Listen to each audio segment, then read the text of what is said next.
السلام عليكم ورحمة الله تعالى وبركاته. اليوم سنبدأ في أول درس في la sémiologie médicale.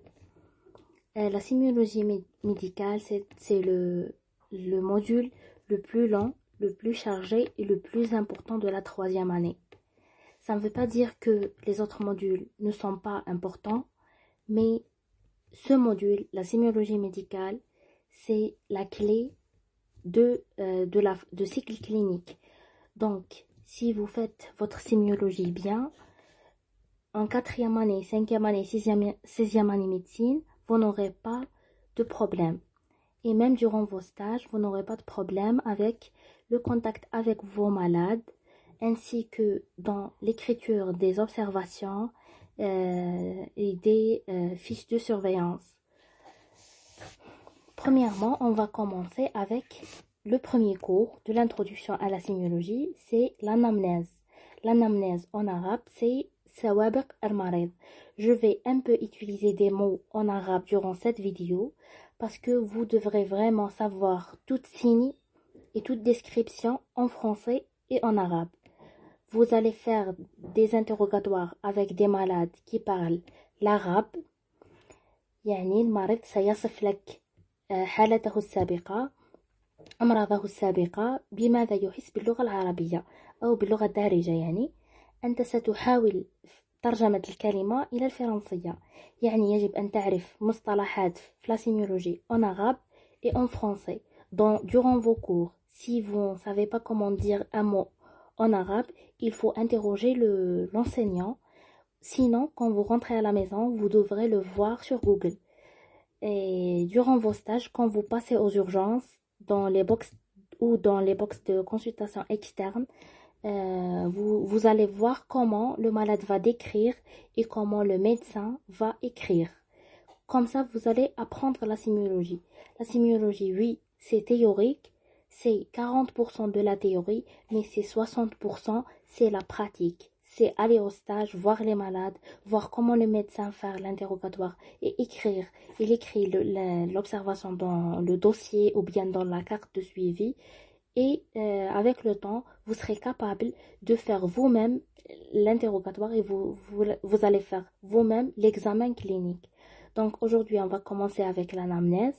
Après, on va faire chaque système ou chaque examen clinique selon le système qui correspond. Par exemple, la sémiologie dermatologique, on va faire l'examen dermatologique, l'interrogatoire et l'examen. Même chose, par exemple, la sémiologie respiratoire, on va faire l'interrogatoire en sémiologie respiratoire, après l'examen de l'appareil respiratoire, etc. Donc, chaque ou bien chaque chapitre ou chaque unité ou chaque système va être séparé.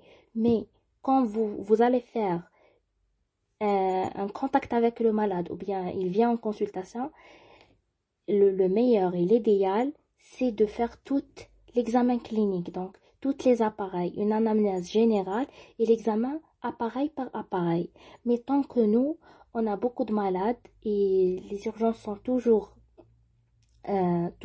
chargées et on n'a pas beaucoup de temps et pas beaucoup de médecins de garde.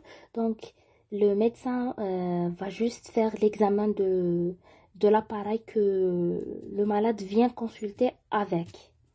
Donc, sans tarder beaucoup, on va commencer avec l'anamnèse. Et j'ai dit que je vais utiliser des mots en arabe juste pour vous faire comprendre bien les termes en arabe. Donc, premièrement, j'utilise ce support de Dr Lydia Tajadit. Elle a préparé ce formidable résumé. Je l'ai pris de la plateforme MyStedia. Je vais mettre le lien dans la box sous la vidéo pour donner toutes les droits à l'auteur. Voilà.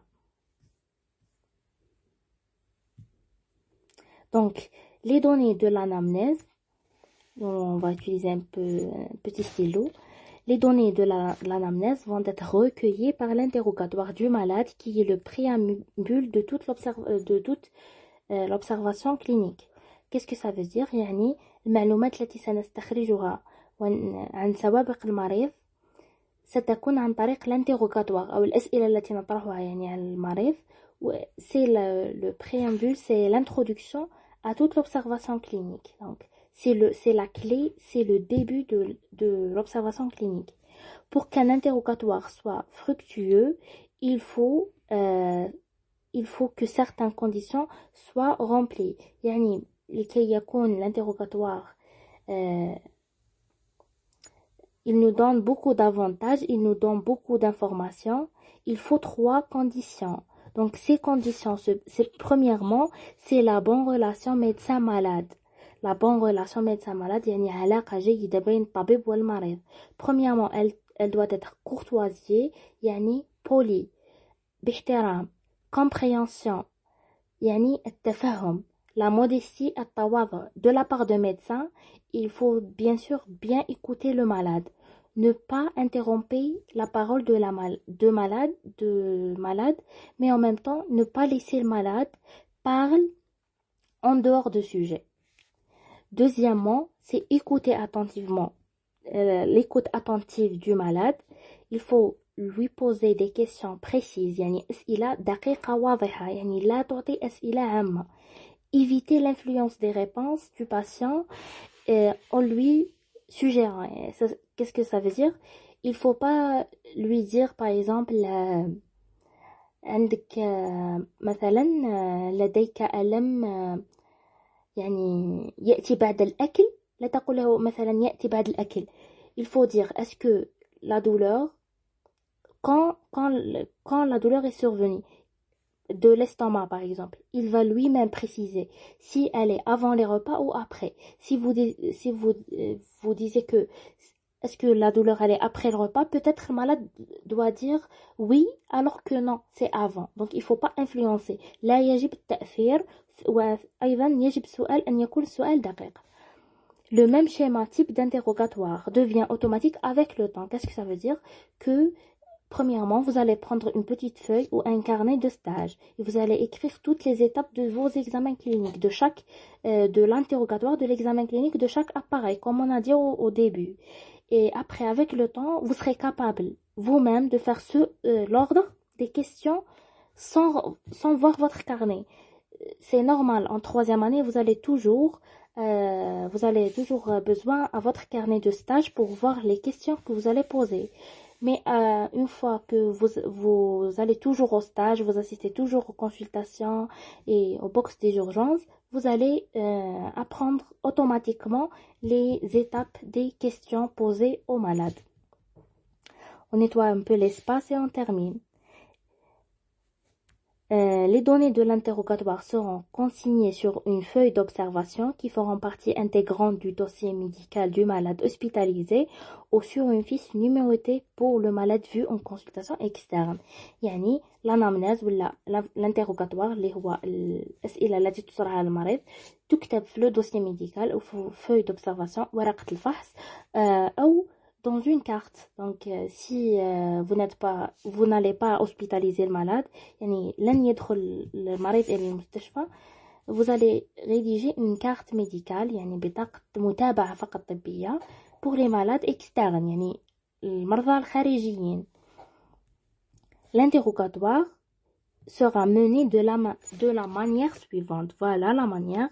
Premièrement, vous allez recueillir les données de l'état civil, يعني الحالة المدنية, motif d'hospitalisation ou de consultation, سبب القدوم إلى المعاينة أو سبب الاستشفاء, histoire de la maladie, قصة المرض, les antécédents, السوابق, les conditions socio-économiques, شروط يعني أو الوضعية المادية والاجتماعية, les habitudes de vie يعني les habitudes de vie يعني نمط حياة يعني الإنسان, l'histoire professionnelle, العمل, تسألونه عن العمل, أين عمل, مدة العمل, parce que il y a beaucoup de maladies professionnelles يعني vous allez voir ça dans la médecine de travail, طب العمل, vous allez voir que durant votre externat que certains maladies sont automatiquement liées au travail. مثلا qui travaillent dans la pierre أو المحاجر يصابون كثيرا بمرض la fibrose pulmonaire أو يعني fibrose pulmonaire أو التليف الرئوي. Premièrement, les données de l'état civil, le nom, prénom, date et lieu de naissance, l'adresse, la situation de famille et la profession actuelle. Et les notes et les renseignements peuvent être recueillis par une secrétaire ou infirmière.